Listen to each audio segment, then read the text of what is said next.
Hi everyone, मैं प्रिया और अपने चैनल पर आप सभी का स्वागत करती हूँ। तो देखिए, श्री कृष्ण ने दुर्योधन को बताया था कौरवों की हार का असली कारण। कैसे? देखिए, भीम ने दुर्योधन की जंघा उतार दी थी। सभी को पता है, वह खून में लथपथ होकर रणभूमि पर गिरा हुआ था। बस कुछ ही समय में दम तोड़ने ही वाला था, लेकिन भूमि पर गिरे हुए उसने श्री कृष्ण की ओर देखते हुए अपने हाथ की 3 उंगलियों को बार बार उठाकर कुछ बताने का प्रयास कर रहा था। देखिए, पीड़ा के कारण उसके मुंह से आवाज़ धीमी धीमी ही निकल रही थी। ऐसे में श्री कृष्ण उसके पास आते हैं और कहने लगे कि क्या तुम कुछ कहना चाहते हो? तब उसने कहा कि उसने महाभारत के युद्ध के दौरान 3 गलतियां की हैं। इन्हीं गलतियों के कारण वह युद्ध नहीं जीत सका और उसका यह हाल हुआ। यदि वह पहले ही इन गलतियों को पहचान लेता तो वह आज शायद जीत का ताज उसके सिर होता।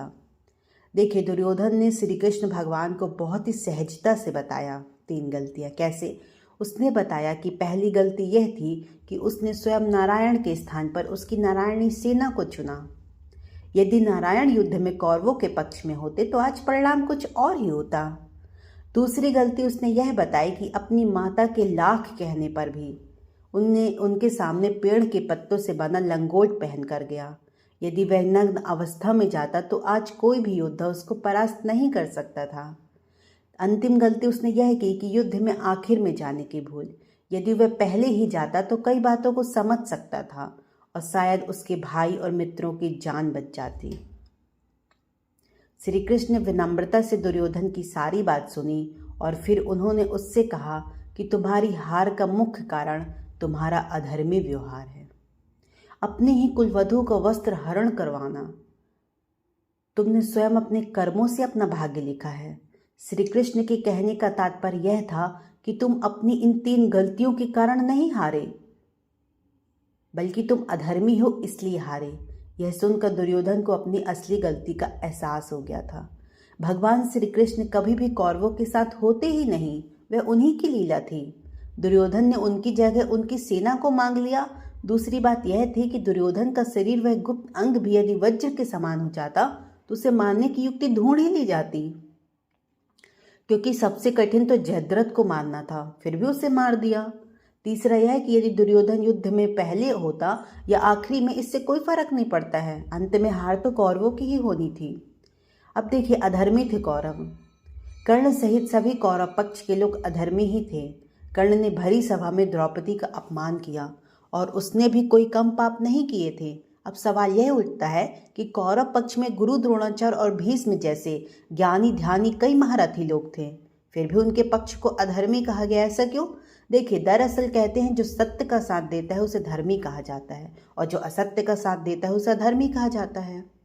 भीष्म निश्चित ही विद्वान थे, लेकिन उन्होंने धर्म का साथ न देकर वचनबद्ध होने के कारण सिर्फ सिंहासन का साथ दिया। भीष्म ने अंबिका भावनाओं को कुचलकर जो कार्य किया वो अमानवीय था। भरी सभा में जो द्रौपदी को निवस्त्र किया जा रहा था तो भीष्म चुप बैठे थे। भीष्म ने जानते बुझते दुर्योधन और शकुनी के अनैतिक और छलपूर्ण खेल को चलने दिया। भीष्म ने कई ऐसे अपराध किए जो किसी भी तरह से धर्म द्वारा उचित नहीं थे। पांडवों के जंगल चले जाने के बाद धृतराष्ट्र को सिंहासन मिला। किंवदंती यह है कि गांधारी धृतराष्ट्र से विवाह नहीं करना चाहती थी, लेकिन भीष्म ने अपनी शक्ति का दुरुपयोग कर गांधारी का विवाह धृतराष्ट्र से करा दिया। जब गांधारी गर्भ से थी तो धृतराष्ट्र ने अपनी ही सेविका के साथ सहवास कर लिया, जिससे उनको युधिष्ठिर नामक एक पुत्र मिला था। गांधारी के लाख समझाने के बावजूद भी धृतराष्ट्र अपने 100 पुत्रों को आजीवन, जो ससुर थे गांधारी के पिता, और उनके पुत्रों को आजीवन कारागार में डाल दिया। मृत्यु से पहले गांधारी के पिता सुबाल ने धृतराष्ट्र से शकुनी को छोड़ने की विनती कर दी थी, जो धृतराष्ट्र ने बात मान ली थी। दुर्योधन एक अधर्मी सोच का व्यक्ति था। उसकी जिद, अहंकार और लालच ने लोगों को युद्ध की आग में झोंक दिया था। इसलिए दुर्योधन को महाभारत का खलनायक कहा जाता है। महाभारत की कथा में ऐसा भी प्रसंग आता है कि दुर्योधन ने काम पीड़ित होकर कुंवारी कन्याओं का अपहरण किया था। घृत कीड़ा में पांडवों के हार जाने पर जब दुर्योधन भरी सभा में द्रौपदी का अपमान कर रहा था, तब गांधारी ने इसका विरोध किया था। फिर भी दुर्योधन नहीं माना। यह आचरण धर्म विरुद्ध ही तो था।